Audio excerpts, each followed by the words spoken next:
The absolute irony of ironies that I'm about to sit down and review Nosferatu and I cut my finger on the script and it started bleeding. You couldn't make this stuff up. Now usually I'm someone who rarely ever goes to the cinema to see a new film. I'm a classic film snob. I go see reruns of films from the 30s, 40s, 50s and 60s, but the last time I actually went to the picture to see a brand new film of my own accord was the David Bowie Moon Age Daydream documentary back in 2022. But when I saw the trailers over the festive period for Robert Eggers' Nosferatu, I knew I just had to see it. Just from like a 30-second glimpse or so into the costumes, the sets and the kind of overall vibe of the film, it ignited something in me that I knew I just had to go and see it and experience. As far as cinema goes, I'm an absolute film snob. For me, horror is all about Bela Lugosi, Christopher Lee and Boris Karloff, and all these hyper-realistic, gory film franchises such as Saw with their hyper-realistic, extravagant death scenes with tortured screams and gallons of photorealistic blood have never once appealed to me. But again, being a huge fan of classic cinema, just the sheer lore surrounding all things vampires and Nosferatu made me curious to see Eggers' take on this concept. Now this will not be a blow-by-blow plot synopsis or account of the events in the film, but rather a smattering of random thoughts about the picture a couple of days after I saw it. I hope you all enjoy my take on Robert Eggers' take on Nosferatu. Now I went into the screening room with only 3 little fragments of knowledge. 1, that it was based on the story of Dracula. 2, I'd read somewhat mixed reviews before it had been officially released about it from brief Google, and Mark Kermode had raved about it in the first few minutes of his YouTube review. I mean, from the first frame you get the impression that this is an extreme labour of love, which instantly warmed me to the film, and it was so refreshing to see. In the past couple of decades or so, we've seen so many remakes of films that serve no purpose other than being pure nostalgia bait and an absolute cash grab and a cash cow, such as Disney's modern CG rehash of The Lion King and that 2012 remake of Total Recall. But this was completely different. You get the sense that there was absolutely no studio heads sat around a table going, we need to revive this Nosferatu IP, and that there's very few 15-year-olds who are begging their parents to go see it because their parents vaguely remember seeing the original and are vaguely familiar with it. This is a different beast entirely. Nosferatu's superb cinematography is also apparent from the get-go, and it immediately draws you into the world of the late 1830s, where we are introduced to the central characters of this story. Now, when I got home, I was actually so intrigued by what I'd seen that I actually watched the 1922 version out of pure curiosity, and I was simply blown away by how accurate the recreations of the characters and their costumes were, with these neat little touches taking them into the 2020s. Our story is the classic Dracula plot, and if you're at all familiar with that story in any form, the major plot points will be no surprise to you whatsoever. The main plot starts off with a young husband looking to earn money for his loving wife, and he works at an estate agent's with a dodgy boss who sends him off to do a deal with a creepy count who then arrives in Visborg and wreaks havoc on the town. Now what's really interesting about this film is that yes, it plays through the classic Dracula and horror cliches such as the classic driverless coach, the villagers who refuse to hear the count's name because of ancient superstitions, and Count Orlok sleeping in a coffin. But it did them in such a way that I wasn't sighing and groaning and going, oh look at that old chestnut again, but I was actually really enjoying the modern take on these now ancient 100-year-old set pieces. Although I'm going to avoid them as much as possible, we're going to get into slight spoiler territory now, so this is the point to stop watching if you don't want any of the surprises spoiled.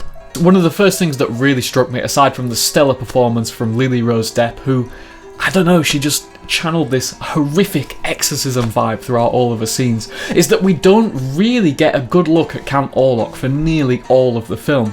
Our main character arrives in the castle with some deeds for Orlok to sign, and you just kind of hear this booming, horrific voice. Now it could have been really easy for Orlok's voice, because it's kind of so low and booming and echoey, to just be cheesy and just be something that you laughed at, but it was just so creepy seeing these like blue hands with these massive nails hanging off them, scraping around, and the way his kind of shoulders were hunched in, and it really was an absolute spectacle to behold. The first encounter between Orlok and Thomas Hütter also plays out quite differently from the original, which I really enjoyed. It just felt kind of a lot slower and a lot moodier and a lot darker.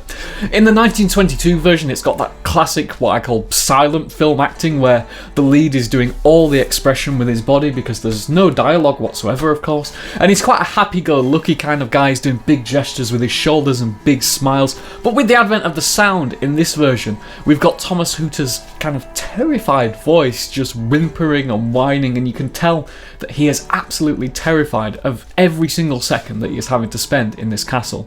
Now, this film contains plenty of jump scares, which adds to the overall atmosphere and modernises it quite a bit. And there were quite a few points where I'd actively just bend my head down and just look at the floor because the strings would start to bow and I knew there was just going to be a massive jump around the corner, and I just couldn't look for whatever reason. The CGI and special effects also helped more fully realise this version of Nosferatu and Count Orlok.